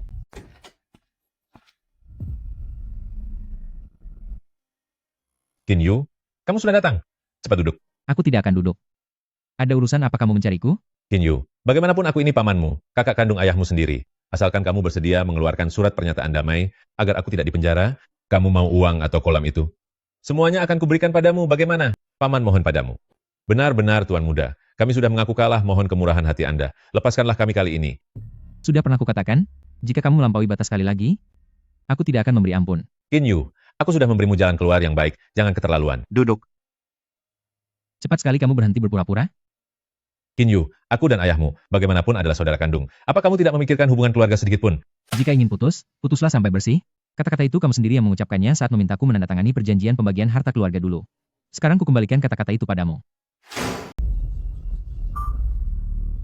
Warga sekalian, Qin Yuanshan telah melakukan perusakan properti dengan sengaja, penambangan sumber daya mineral secara ilegal, dan dijatuhi hukuman atas berbagai kejahatan. Semua area kolam atas namanya harus menjadi milik kolektif desa, ditarik kembali sesuai peraturan, diserahkan kepada kelompok desa untuk dikelola serta dibagikan secara merata. Bagus sekali dia benar-benar dihukum. Preman desa itu akhirnya masuk penjara. Setelah 20 tahun menahan amarah, hari ini akhirnya terbalaskan. Pemuda ini benar-benar punya keberanian. Dia telah menyingkirkan ancaman besar bagi desa kita. Kejahatan pasti akan mendapat balasannya. Langit akhirnya membuka mata kali ini. Kabar baik jika Yuanshan sudah dihukum. Tapi bagaimana dengan kolam-kolam miliknya? Kolam milik keluarga saya masih terdaftar atas namanya. Selama bertahun-tahun, kami terus membayar sewa padanya. Sekarang kolamnya ditarik kembali. Bagaimana kami bisa memelihara ikan? Benar juga. Meskipun Qin Yuanshan itu orang jahat, tapi saluran distribusinya memang menghidupi banyak orang di desa ini. Sekarang dia sudah masuk penjara, saluran distribusinya juga terputus, bagaimana kami akan bertahan hidup selanjutnya? Apa yang bisa Qin Yuanshan berikan kepada kalian, aku juga bisa memberikannya.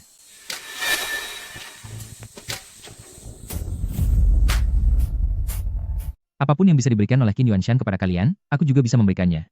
Apa yang tidak bisa diberikan oleh Qin Yuanshan, aku bahkan bisa memberikannya.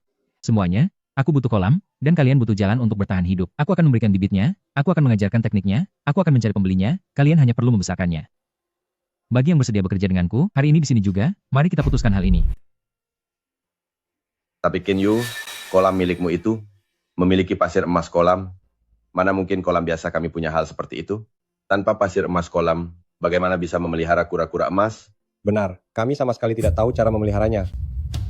Masalah ini sudah aku selesaikan. Teknik budidaya buatan pasir emas kolam sudah berhasil diverifikasi oleh pihak Profesor Zhang asalkan terhubung dengan sistem sirkulasi air mengalir. Kolam biasa juga bisa dilapisi pasir emas kolam dan juga bisa digunakan untuk memelihara kura-kura emas. Mengenai tekniknya, aku sendiri yang akan mengajar, aku jamin kalian pasti bisa. Qin Yu, idemu ini memang bagus, tapi sekarang kolam-kolam di desa sudah diputuskan menjadi milik kolektif desa. Apakah kamu akan membeli semuanya? Tidak, semua kolam ini akan dikembalikan kepada pemilik aslinya yang dulu dirampas oleh Qin Yuanshan. Siapapun yang kolamnya pernah dirampas olehnya, silakan ambil kembali hari ini. Paman Yang, tolong jadilah saksinya. Qin Yu, apa kamu serius? Kolam keluargaku sudah dikuasai Qin Yuanshan selama 8 tahun. Apa benar bisa diambil kembali? Benar, tapi aku punya satu syarat, aku butuh kalian memberikan hak penggunaan kolam itu, secara terpadu kepadaku untuk dikelola dan direnovasi. Keuntungan di akhir tahun, akan dibagi sesuai dengan proporsi hasil dari setiap kolam. Semakin banyak yang dikerjakan, semakin banyak pula bagiannya. Kontraknya sudah kusiapkan, Kurt. Bagi yang percaya padaku, dan ingin ikut bekerja denganku, silakan maju untuk tanda tangan dan cap jempol. Kolam dikembalikan secara cuma-cuma, teknik diajarkan, penjualan pun dijamin, ini 100 kali lipat lebih baik daripada Qin Yuanshan. Sudah kubilang sejak dulu kalau Qin Yu ini anak yang sukses. Kalian saja yang tidak percaya. Qin Yu, kolam milikku itu dulu ditelan mentah-mentah oleh Qin Yuanshan. Hari ini kamu membantuku mengambilnya kembali. Aku percaya padamu. Aku yang pertama tanda tangan. Kolam keluargaku juga begitu. Aku juga ikut tanda tangan. Aku juga. Bekerja dengan Qin Yuanshan selama 10 tahun, 1 sen pun tidak pernah naik. Ikut dengan Qin Yu, setidaknya ada harapan. Paman Shen, Ruohan, Lei Izi, bantu lakukan pendaftaran, dan jaga ketertiban. Baik, saya akan memeriksa informasi kolamnya. Saya akan mencatat nama dan sidik jari. Semuanya antre. Antre dan jangan berdesakan. Semua orang akan mendapatkan bagiannya. Qin Yu, kolam-kolam milik Qin Yuanshan itu sudah terbengkalai bertahun-tahun. Hari ini hanya dengan satu ucapanmu, seluruh warga desa mau mengikutimu, desa kami selanjutnya bergantung padamu. Paman Yang, Anda tenang saja, apa yang aku, Qin Yu, janjikan pasti akan aku tepati.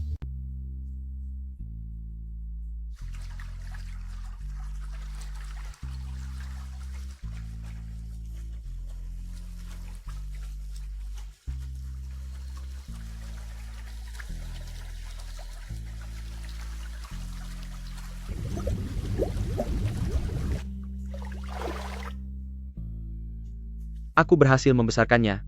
Aku benar-benar berhasil membesarkan labi-labi cangkang emas. Aku juga. Milikku ini besar dan gemuk, luar biasa. Kolamku hari ini baru saja memanen 3 ekor, kualitasnya semua lumayan bagus. Ayo, kita harus segera mengirimkan barangnya ke Qin Yu. Baiklah. Warna cangkang yang ini kurang 1 tingkat, ketebalan pinggiran cangkangnya juga tidak cukup. Barang pesanan yang akan dikirim ke Presiden Wang ini, kualitasnya harus seragam. Yang ini juga tidak bisa, ukurannya terlalu kecil. Kak Yu, situasinya tidak terlalu bagus. Stok dari 17 kolam sudah aku catat semua, yang kualitasnya memenuhi standar hanya terkumpul tepat 100 ekor. Sisanya setidaknya ada 200 ekor yang tidak memenuhi standar. Kak Yu, 200 ekor lebih yang tidak memenuhi standar ini. Jika tidak bisa terjual, biaya pakannya saja sudah menunggak puluhan ribu dolar. Bagaimana ini? Kualitas ini tidak bisa masuk ke restoran kelas atas, tapi di pasar biasa harganya tidak seberapa. Jika stok ini membusuk di tangan kita, seluruh keuntungan perjalanan kita kali ini akan habis untuk menutupinya. Masukan yang memenuhi standar ketruk pendingin, besok aku dan Paman Shen akan pergi ke ibu kota provinsi untuk mengantarkannya pada Presiden Wang. Sedangkan, untuk yang tidak memenuhi standar, Paman Shen, apakah bengkel obat herbal yang saya minta Anda hubungi waktu itu, sudah berhasil dihubungi? Sudah berhasil dihubungi, tapi mereka bilang tidak menerima bulus hidup utuh. Mereka hanya mau bubuk cangkang bulus dan produk jadi pasta daging bulus. Kita juga harus mengirimkan sampelnya dulu. Mereka baru mau tanda tangan kontrak setelah pemeriksaan lolos. Maksudmu? Jika tidak bisa masuk pasar bahan segar kelas atas, kita lakukan pengolahan lanjutan. Cangkang bulus digiling jadi bubuk untuk obat, dan dagingnya direbus jadi pasta untuk suplemen kesehatan. Nilai tambahnya 3 kali lipat dari harga bulus hidup. Stok yang tidak memenuhi standar ini bisa digunakan untuk memulai lini pengolahan lanjutan. Ini ide bagus. Dulu aku merintis karier dari bisnis obat herbal, proses pembuatan bubuk cangkang bulus, hingga pengaturan api saat merebus pasta, aku bisa mengaturnya dengan sangat mudah. Aku akan ke desa untuk memanggil beberapa orang untuk membantu. Aku yang akan bertanggung jawab untuk penyortiran dan pencatatan.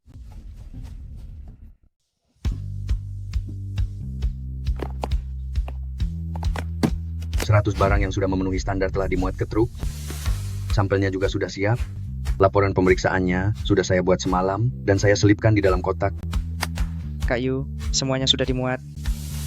Suhu rantai dinginnya sudah diatur. Perjalanan ke ibu kota provinsi memakan waktu 3 jam. Tidak akan ada masalah. Baiklah, Paman Shen, mari kita berangkat. Tunggu, lalu bagaimana dengan aku? Ruohan, kamu tetaplah di desa.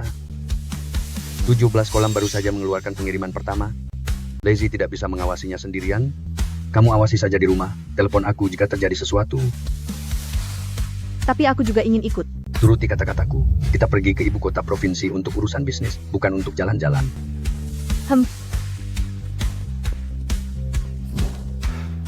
Ayo pergi, ayo pergi. Sifat gadis ini memang suka berubah-ubah. Kita harus segera berangkat, jangan sampai membuang-buang waktu Presiden Wang.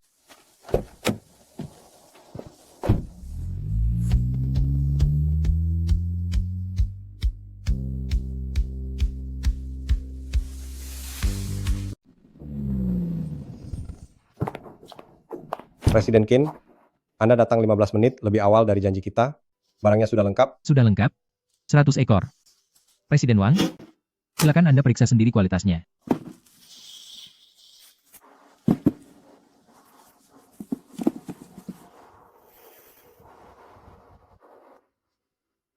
Saya sudah berkecimpung di bisnis kuliner kelas atas selama 20 tahun dan sudah menangani bulus organik, setidaknya 800 sampai 1000 ekor, tapi yang kualitasnya sebagus ini baru pertama kali saya lihat. Presiden Qin, bagaimana cara kamu melakukannya? Ini resep turun-temurun, ditambah pakan mineral khusus dari dasar kolam. Detailnya tidak bisa saya jelaskan secara rinci, tapi standar kualitas ini bisa kita masukkan ke dalam kontrak. Untuk setiap pengiriman berikutnya, kualitasnya tidak akan di bawah standar hari ini. Jika di bawah standar, Anda boleh mengembalikannya, dan saya akan ganti rugi sepenuhnya.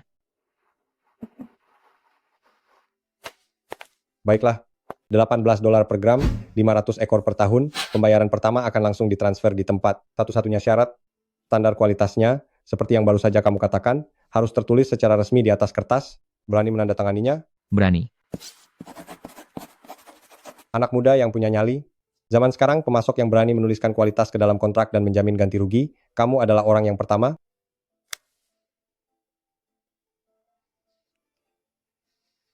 Qin Yu, $1.800.000 sudah masuk ke rekening. Terima kasih, Presiden Wang. Pengiriman berikutnya harus tetap sesuai standar ini. Saya tunggu Anda di ibu kota provinsi. Tenang saja, Presiden Wang, saya tidak akan membuat Anda menunggu lama.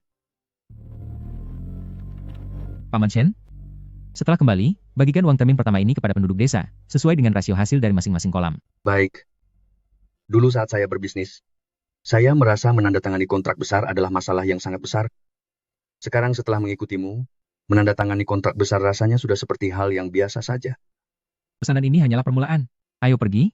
Kita pergi ke bengkel makanan kesehatan. Lao Shen, sudah berapa tahun kita tidak bertemu? Mengenai apa yang Anda katakan di telepon, sampel bubuk cangkang bulusnya sudah saya bawa. Sudah dibawa 3 kati bubuk cangkang bulus dan 5 kati pasta daging bulus. Dibuat sesuai dengan standar Anda. Paman Zhou, coba lihat apakah ini sudah memenuhi kriteria Anda. Kehalusannya lebih dari 200 mes. Semua indikator kemurniannya memenuhi standar. Tekstur pastanya bening. Dan tidak ada bau amis. Pengaturan api saat memasak pastanya sangat bagus. Presiden Qin, proses pengolahan mendalam kalian ini, siapa yang mengerjakannya? Ini dikerjakan langsung oleh tangan Paman Shen. Hebat, Lao Shen kemampuannya masih luar biasa. Kualitasnya tidak ada masalah. Sekarang mari kita bicarakan harganya. Pihak saya bisa memberikan harga $1.200 per kati bubuk bulus dan $800 untuk daging bulusnya. Jika pasokannya untuk jangka panjang, harganya masih bisa dinaikkan lagi. Harga ini boleh juga. Qin Yu, bagaimana menurutmu? Boleh. Direktur Zhou, apakah kontraknya sudah siap?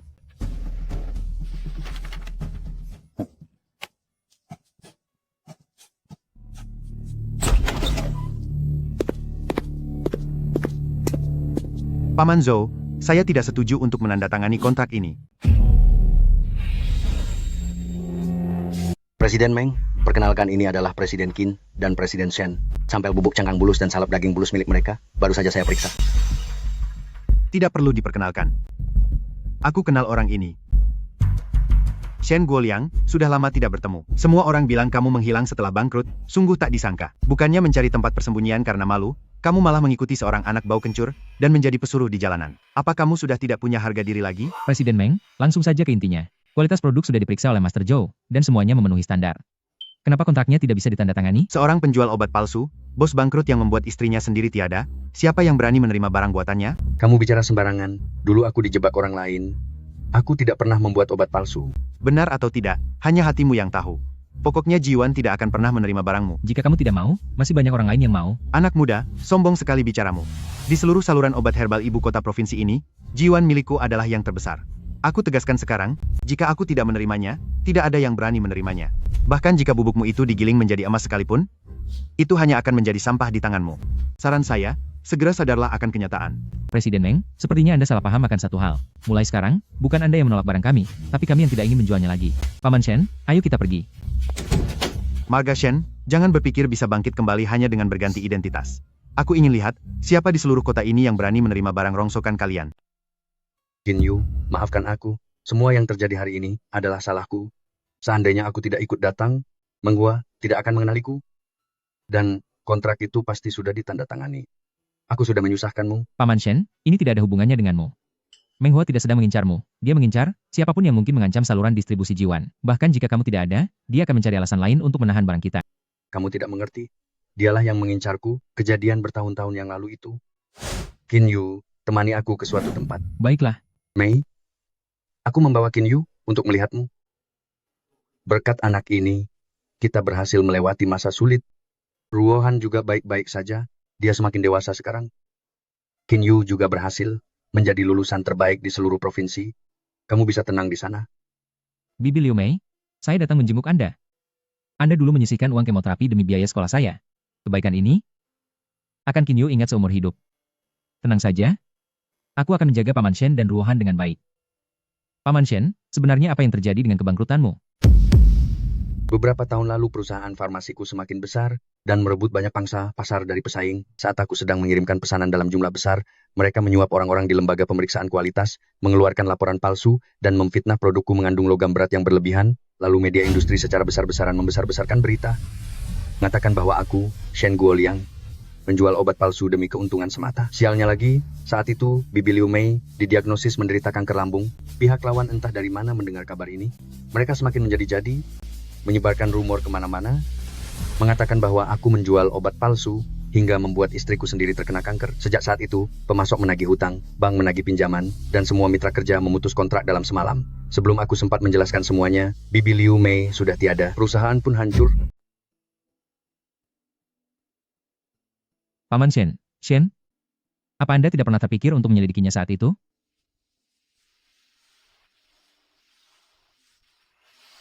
Setelah Liu Mei tiada, semangat hidup saya benar-benar hancur. Saat itu Ruohan masih sekolah. Setiap hari dia menjadi bahan pembicaraan orang-orang. Mereka bilang ayahnya penjual obat palsu, dan ibunya meninggal karena keracunan obat buatannya sendiri. Dia mulai mengurung diri di kamar, tidak mengucapkan sepatah kata pun. 1 bulan penuh dia tidak pergi sekolah. Itu sebabnya Anda membawanya untuk mencari saya. Benar sekali. Sebenarnya Ruohan terlihat sangat ceria di luar, selalu bersikap kuat dan keras kepala, padahal hatinya jauh lebih lembut dari siapapun. Kehilangan ibunya sudah cukup menyakitkan, saya tidak ingin dia berada di lingkungan itu dan terus-menerus disakiti oleh gosip yang kejam. Itulah alasan saya berhenti menyelidikinya dan meninggalkan tempat yang penuh dengan kebencian itu. Paman Shen, siapapun dalang di balik semua ini, Aku pasti akan membantumu menemukannya dan membersihkan namamu. Jangan, Kinyu. Jangan sampai perhatianmu teralihkan karena urusanku. Kariermu baru saja dimulai. Momentumnya sedang sangat bagus. Menghua memiliki pengaruh yang sangat kuat di ibu kota provinsi. Mencari masalah dengannya tidak akan menguntungkanmu. Meskipun kerjasama hari ini gagal, kita masih bisa mencari jalan lain. Jangan biarkan aku merusak masa depanmu. Paman Shen, karena Jiwan tidak mau membelinya, dia tapakkan aha akar. Kita juga tidak perlu memohon padanya. Jika tidak ada yang mau menerima barang kita akan mendirikan perusahaan sendiri dan menjualnya sendiri. Mendirikan perusahaan sendiri? Mendirikan perusahaan sendiri? Kinyu, apa kamu serius? Tentu saja, mulai dari peternakan, pengolahan, hingga penjualan, semuanya akan terintegrasi. Dengan begitu, tidak ada lagi yang bisa menekan kita. Jika Jiwan tidak mau membelinya, kita akan menjualnya sendiri. Langsung ke apotek, rumah sakit, dan pusat kesehatan, kita pegang sendiri jalurnya. Tapi, Paman Shen, dulu Anda bisa membangun perusahaan farmasi, sekarang Anda pun pasti bisa melakukannya lagi. Jika Bibi Liu Mei masih ada, dia pasti ingin melihat Anda bangkit kembali, dan membalas semua fitnah yang pernah ditujukan kepada Anda, tanpa sisa sedikit pun. Paman Shen, apakah Anda berani mencoba sekali lagi? berani. Bagus, Paman Shen kali ini kita lakukan bersama. Kalau begitu ayo cepat kembali ke desa. Malam ini kita mulai bekerja. Aku akan mengosongkan gudang untuk dijadikan bengkel. Semua peralatannya sudah siap. Jangan terburu-buru, sebelum pulang, kita pergi ke suatu tempat dulu. Kemana? Kinyu, kenapa kamu datang ke sini? Terakhir kali Qin Yuanshan menginjak ponsel milik Ruohan hingga hancur. Dia pernah bilang, di dalamnya tersimpan foto dan rekaman suara ibunya. Itu adalah satu-satunya kenangan yang dia miliki. Paman Shen, tolong bantu aku lihat, merek apa yang dia pakai sebelumnya? Jangan-jangan. Ini terlalu mahal. Ruohan tidak butuh yang semahal ini. Paman Shen, aku berutang padanya. Halo, permisi, yang mana model terbarunya? Tuan, yang ini adalah Aichong 18 yang baru saja masuk. Silakan dilihat. Berapa harganya? $15.000. Aku ambil yang ini, tolong bungkuskan, terima kasih. Baik. Liu Mei, dulu Anda tidak salah menilai orang. Anak ini benar-benar menganggap kita seperti keluarganya sendiri. Ampun, uangnya banyak sekali. Perjalanan Kinyu ke ibu kota provinsi kali ini benar-benar berhasil menjual barangnya. Apa maksudmu berhasil menjualnya? Dengan uang sebanyak ini, dia pasti untung besar. Kan? Aku penasaran. Berapa bagian yang akan keluarga kami dapatkan? Bapak dan Ibu sekalian, barang-barang kalian telah berhasil terjual. Hari ini adalah pembagian keuntungan untuk pengiriman pertama, yang akan dicairkan untuk 17 kolam, berdasarkan rasio hasil produksi dari masing-masing kolam. Yang namanya dipanggil, harap maju untuk mengambil uangnya. Zhang Deshun. Kolam tua milik keluargamu, adalah yang paling giat dalam pemulihan kali ini, menghasilkan 130 ekor, dengan tingkat pencapaian target tertinggi. Bagian keuntunganmu $120.000. Silakan maju. $120.000. Seumur hidup aku belum pernah melihat uang sebanyak ini. Kinyu, kamu tidak sedang membohongiku, kan? Ini bukan bohong, ini adalah hasil jerih payahmu sendiri. Bagus sekali, luar biasa. Lihat itu. Bekerja bersama Kinyu, benar-benar bisa menghasilkan uang. Apakah selanjutnya giliran keluargaku? Kolamku juga menjual lebih dari 20 ekor kali ini. Aku juga. Kolamku bulan ini mencapai target dan menghasilkan 40 ekor. Jangan berdesakan, jangan berdesakan. Yang namanya dipanggil silakan naik ke panggung, yang belum dipanggil harap mengantre. Semua orang akan mendapatkan bagiannya. Liu Mancang mendapat $100.000. Wang Deva mendapat $85.000. Zhao Xiping mendapat $70.000.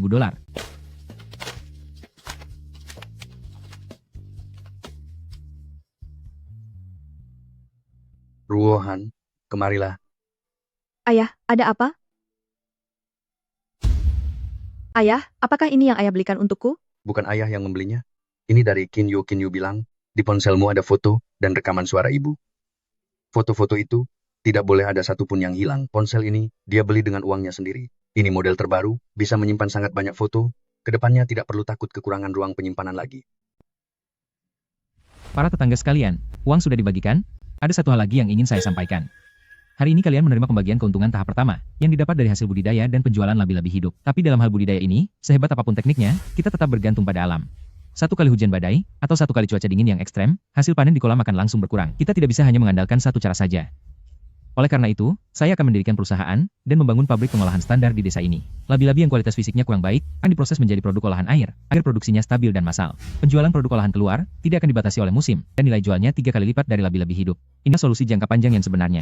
Kinyu, kami mengerti maksud perkataanmu, tapi bukankah sampel yang dibawa untuk Jiwan kemarin, sudah dikembalikan? Lalu Menghua itu juga sesumbar bahwa, tidak ada seorang pun di ibu kota provinsi yang berani menerima barang kita. Jika sekarang kita lanjut berproduksi, lalu saat barang menumpuk ternyata tidak bisa terjual, bukankah barang di gudang itu hanya akan menjadi kerugian besar? Meng, Hua, mungkin bisa menutup jalur luring di ibu kota provinsi. Tapi apa dia bisa menutup jalur di seluruh negeri? Kalian fokus saja pada produksi, urusan penjualan biar saya yang selesaikan. Qin Yu, uang ini saya hasilkan berkat bantuanmu. Kalau kamu bilang jalan, saya akan ikut. 120 ribu dolar milik saya ini akan saya investasikan kembali sebagai modal perusahaan. Kolam milik keluarga saya kali ini mendapat bagian 85 ribu dolar. Saya juga ikut. Saya juga. Bekerja mengikuti Qin Yu, jauh lebih baik daripada menjadi bawahan Jiwan. Tunggu apa lagi? Mari kita mulai bekerja hari ini. Paman Shen, sesuai dengan spesifikasi yang kamu minta, semua tahap pertama produksi telah selesai. Ada 500 kotak bubuk cangkang kura-kura dan 300 kaleng salep kura-kura. Aku sudah memeriksa kualitasnya secara acak dan semuanya memenuhi standar. Barang-barangnya memang berkualitas tinggi. Pemeriksaan kualitas dari Paman Zhou juga sudah lolos. Tapi Qin Yu, barangnya menumpuk sebanyak ini. Apa yang harus kita lakukan selanjutnya? Benar Qin Yu, barangnya memang sangat bagus. Tapi jika tidak bisa terjual, begitu banyak stok tertahan di gudang. Biaya kemasannya saja sudah menjadi beban yang besar. Terakhir kali kita pergi ke Jiwan, mereka bahkan tidak membiarkan kita masuk. Jika mereka tidak membiarkan kita masuk secara luring, maka kita akan menjualnya secara daring. Apa benar akan ada orang yang membelinya? Ini baru saja mulai dijual secara daring. Percayalah padaku, pasti akan ada pembelinya. Kak Yu, coba kamu lihat ini.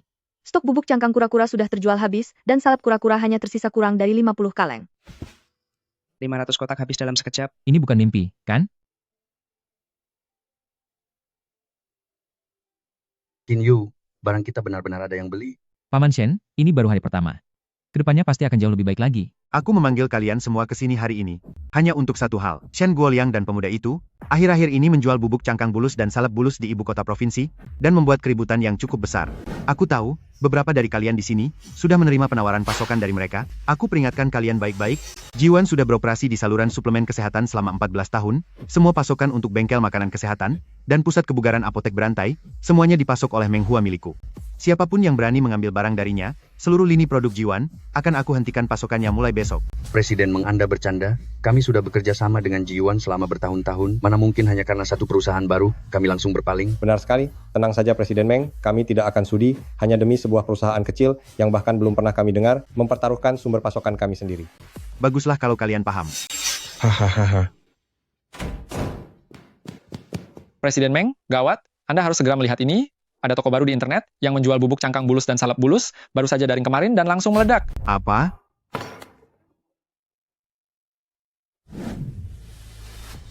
Dalam satu hari, 500 kotak terjual habis. Semuanya terjual habis, dan salep bulus hanya tersisa kurang dari 50 botol. Presiden Meng, sekarang seluruh lingkaran produk kesehatan sedang membagikan toko mereka. Katanya ini adalah merek baru yang direkomendasikan langsung oleh Profesor Zhang dari Akademi Ilmu Pertanian Provinsi. Jiwan sudah memonopoli selama bertahun-tahun, akhirnya ada pesaing juga. Kualitas barang Yuliang tidak kalah dari Jiwan, dan harganya 20% lebih murah. Shen Guoliang, bagus, bagus sekali. Kalian ingin berjualan secara daring, ya? Aku akan membiarkan kalian merasakan apa artinya kekuatan yang sesungguhnya. Kak Yu, gawat. Kolom komentar kita diserang. Setelah makan selama 1 minggu, aku jadi muntah dan diare. Toko ini menjual racun ya. Shen Guoliang sudah menjual obat palsu sejak 14 tahun yang lalu. Bahkan membuat istrinya sendiri tiada. Sekarang dia muncul lagi untuk menipu orang. Semuanya, jangan sampai tertipu. Apa itu kura-kura cangkang emas, itu cuma gimmick saja. Laporan pemeriksaannya pasti palsu. Sejak pukul 3 dini hari, ulasan buruk terus berdatangan satu persatu. Aku bahkan tidak sanggup menghapus semuanya. Sekarang di media sosial juga mulai ada orang yang memaki kita. Mereka mengungkit kembali semua masalah lama ayah. Pasti kelompok orang yang mencelakaiku dulu, mereka datang lagi. Apa yang harus kita lakukan? Jika terus begini, reputasi yang susah payah, kita bangun akan hancur total. Memang efek ini yang aku inginkan. Hah? Apa katamu? Kamu juga bisa melakukan ini? Kamu lupa, Qin Yu adalah lulusan terbaik di bidang sains. Ulasan buruk ini bukan dikirim oleh pengguna biasa. Ada yang mengaturnya secara terorganisir, di waktu yang sama, dan dengan kata-kata yang sama. Pasti ada sindikat di baliknya. Jika kita temukan sumber alamat IP-nya, kita bisa menangkap siapa dalangnya. Ketemu. Akun-akun penyebar hoax ini, semuanya berasal dari satu verifikasi identitas, Li Wei. Li Wei adalah sekretarisku dulu. Begitu perusahaan tertimpa masalah, dia langsung menghilang. Tanpa kabar sedikit pun, dia bahkan membawa kabur sisa uang perusahaan sebesar 3 juta dolar. Apa? Kalau begitu, Paman Shen, mari kita temui Li Wei ini. Presiden Meng, kamu tenang saja. Kumpulan akun yang aku cari itu, semuanya adalah akun asli tangan pertama. Setelah mengirim lebih dari 300 ulasan buruk, Saat bangun pagi ini, peringkat toko mereka sudah turun dari 5 bintang menjadi 3 bintang. Si tua Shen Guoliang itu pasti tidak akan sadar kalau itu adalah kita. Kerja bagus. Li Wei, uang yang dijanjikan sudah saya transfer, silakan Anda periksa.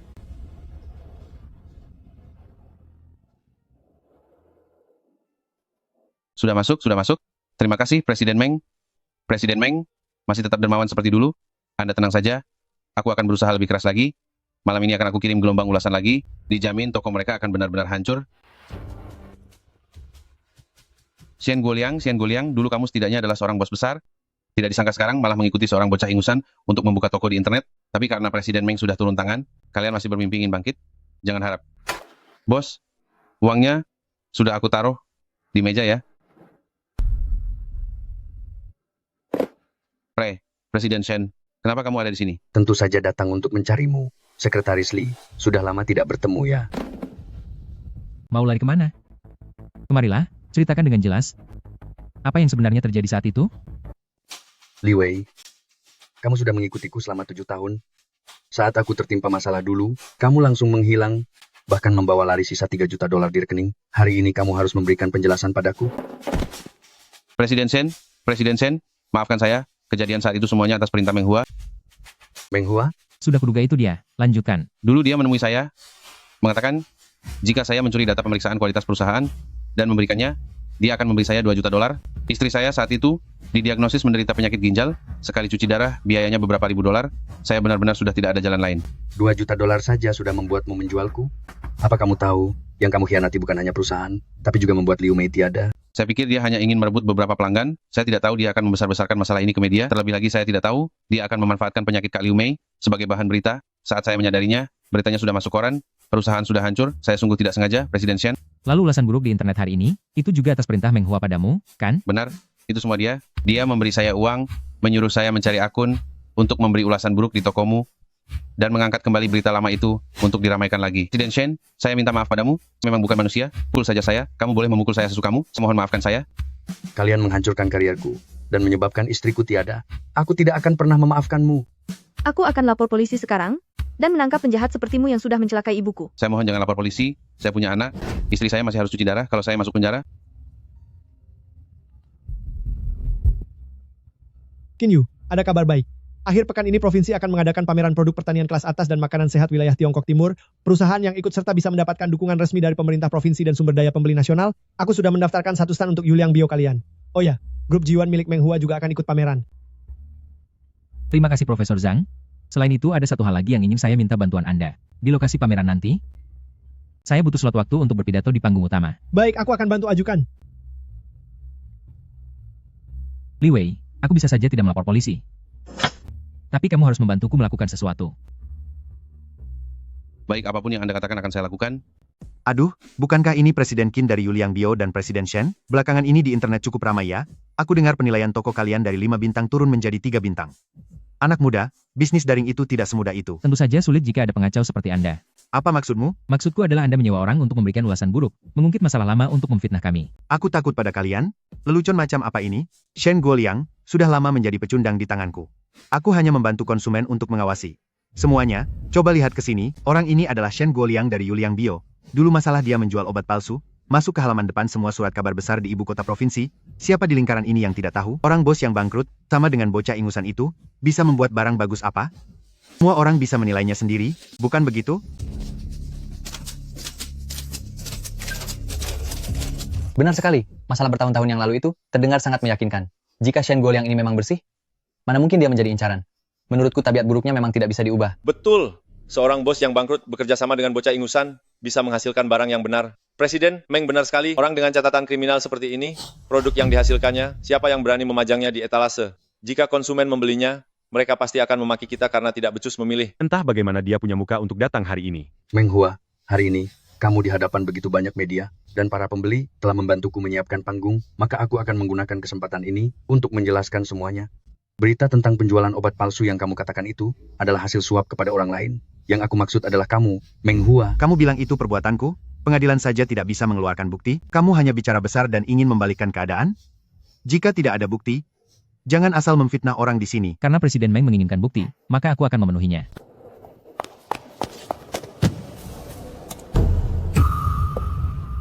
Namaku Li Wei. 14 tahun yang lalu, aku adalah sekretaris Chen Guoliang. Hari ini, aku akan di hadapan semua orang mengungkapkan kebenaran di masa lalu. Kasus penjebakan Chen Guoliang soal penjualan obat palsu tahun itu, semuanya adalah Direktur Utama Grup Jiwan, yaitu Meng Hua, yang merencanakannya sendirian. Dia memberiku $2 juta, nyuruhku mencuri data pemeriksaan kualitas perusahaan, lalu menyuap orang dari lembaga pemeriksaan untuk mengeluarkan laporan palsu dan memfitnah produk Chen Guoliang mengandung logam berat berlebih. Dia juga menyebarkan berita bahwa istri Chen Guoliang, yaitu Liu Mei, menderita kanker kemana-mana dan menyebar rumor bahwa itu disebabkan oleh obat palsu. Tapi Chen Guoliang tidak bersalah. Istrinya, Liu Mei, meninggal karena kanker lambung, sama sekali tidak ada hubungannya dengan kualitas produk. Ini video ini palsu. Memangnya, siapa Li Wei itu? Hanya seorang sekretaris yang membawa kabur uang? Apa perkataannya bisa dijadikan bukti? Dia sedang membalas dendam padaku. Nampar dia? Apa benar?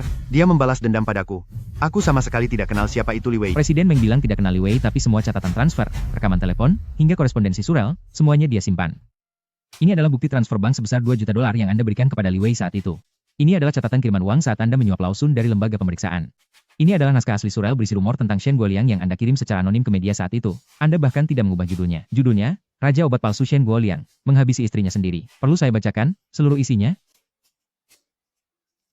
Kamu, bagaimana mungkin kamu punya semua ini? Dulu Anda menggunakan bukti palsu untuk menghancurkan nama baik seseorang. Hari ini aku akan menghancurkanmu dengan bukti yang nyata. Presiden Meng, inilah balasan yang pantas untukmu. Sebanyak ini, apa sudah cukup? Presiden Meng, tadi kamu bilang barang milik Yuliang bermasalah. Tapi apa yang kamu lakukan itu benar-benar kejam. Saya sudah bekerja sama dengan Ji Yuan selama 10 tahun. Ternyata saya berbisnis dengan orang yang memakai laporan palsu dan menghancurkan reputasi orang lain. Hari ini saya akan membatalkan semua kontraknya. Presiden Meng, dalam video Li Wei menuduh Anda telah menyuap lembaga inspeksi untuk memasukkan laporan dan menyebarkan fitnah. Apakah itu benar? Meng Hua, Anda diduga melakukan penipuan bisnis. Apakah itu benar? Tolong jelaskan bukti ini. Aku tidak melakukannya, semua itu palsu. Ini semua jebakan dari Chen Guoliang. Apakah sekarang kamu sudah merasakannya? Dulu kamu memfitnahku dengan bukti palsu. Aku juga berdiri seperti ini di depan semua orang tanpa bisa membela diri.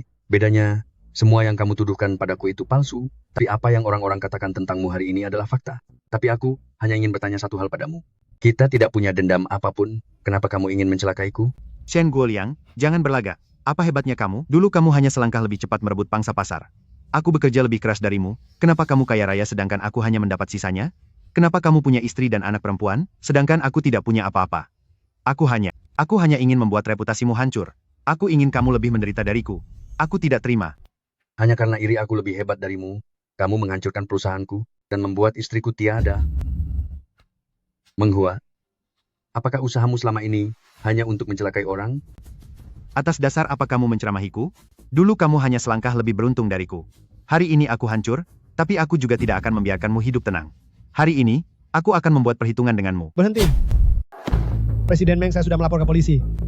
Selain itu, sebagai perwakilan penyelenggara pameran kali ini, saya secara resmi memberitahu Anda, grup Jiwan dihapus dari pameran kali ini. Stand segera dibongkar, dan seluruh kualifikasi pameran dibatalkan selamanya. Anda tidak perlu lagi repot-repot merasa iri pada siapapun. Mulai hari ini tidak ada tempat bagi Anda di industri produk kesehatan provinsi ini. Profesor Zhang, jangan, saya salah. Saya tahu saya salah. Tolong beri saya satu kesempatan lagi. Ji Yuan adalah hasil kerja keras seumur hidup saya. Bawa Meng Hua keluar. Jangan. Tidak. Chen Guoliang. Jangan senang dulu. Istrimu pantas mendapatkannya, dia pantas mendapatkannya. Aku akan kembali. Paman Shen, mulai sekarang, tidak ada lagi yang bisa menggunakan kejadian masa lalu itu untuk menghinamu lagi. Qin Yu, terima kasih. Sudah 14 tahun. Hari ini akhirnya, aku bisa menegakkan kepalaku, berdiri di depan semua orang, dan memberitahu mereka bahwa aku, Chen Guoliang, bukanlah seorang penipu. Nama baik ini, kamu yang telah membantuku mengembalikannya. Qin Yu, selanjutnya panggung ini kuserahkan padamu. Ada yang bilang di internet bahwa bubuk cangkang kura-kura Yuliang kami adalah barang palsu. Katanya teksturnya kasar dan kualitasnya rendah. Hari ini saya membawa produknya ke atas panggung. Apakah ini palsu atau tidak? Silakan Anda sekalian lihat sendiri. Kehalusan bubuknya di atas 200 mesh. Teksturnya bening dan tidak ada bau amis. Inilah produk dari Yuliang. Dari mana datangnya ulasan buruk di internet itu? Video Li Wei tadi sudah menjelaskannya dengan sangat jelas. Ada orang yang membayar buzzer untuk menyebarkan fitnah secara massal. Anda sekalian sudah bertahun-tahun bergelut di bidang produk kesehatan. Bagus atau tidaknya barang ini, Anda akan langsung tahu hanya dengan melihatnya. Saya, Qin Yu, tidak melakukan bisnis sekali jalan. Setiap kotak produk Yuliang Bio disertai dengan laporan pemeriksaan kualitas. Jika ada masalah kualitas apapun, kami akan mengembalikan uang 10 kali lipat. Tertulis dengan jelas, Simon Yarkan, Simon, dan dimasukkan ke dalam kontrak.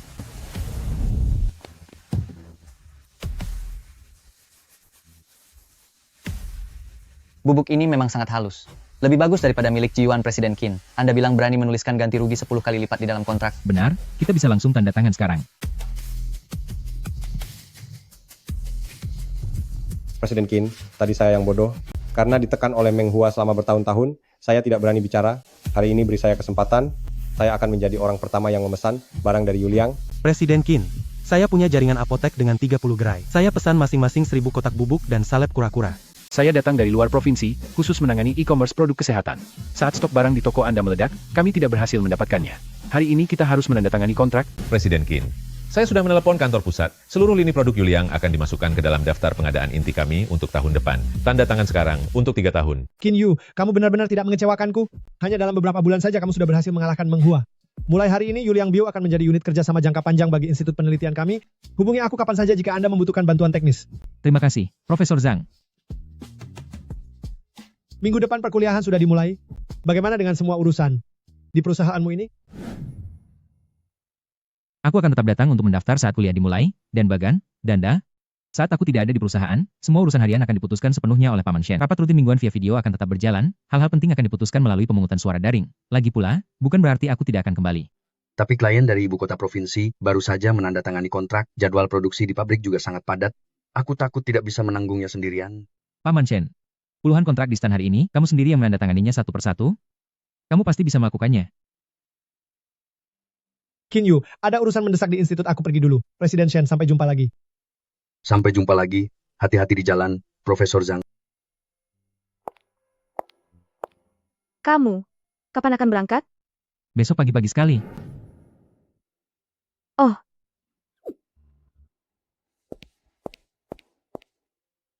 Belajarlah dengan baik di kampus nanti, jangan sampai mempermalukan kami.